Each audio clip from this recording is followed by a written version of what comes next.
No, mislim, da Janez Janša ne bo pustil niti teoretične situacije, da bi bil lahko preglasovan, tako da tiste znam lahko kar Pozabimo. pospraviš v okrogli pospravimo v okrogli fasciku, kot se temu reče. Bolj, ko se bo bližal tisti je dan, pa o katerem smo na začetku govorili, ne? Ti si rekel 20. maja, kako že, ne? Ko bojo iz unga ne sestavljamo vlade in nič ne bo, ne bomo, ne. Ojoj, ja, ok, bomo naredili vlado, ampak seveda, ker je pa zdaj to tako drastično, moramo pa to narediti tako, da bo prav, ne, in ta prav pa vemo, kaj bo pola.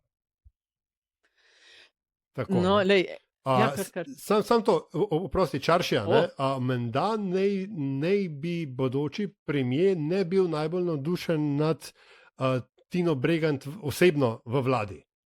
Da je hle problem. Ne toliko, da bi SLS ne imela člana vlade, ker v končni fazi fokus ima že predsednika državnega sveta in ga bo očitno še naprej imel. Ampak tako, da je hle na osebni ravni ne bi bile pač neke neprijetne iskrice in da je to kamen spotike.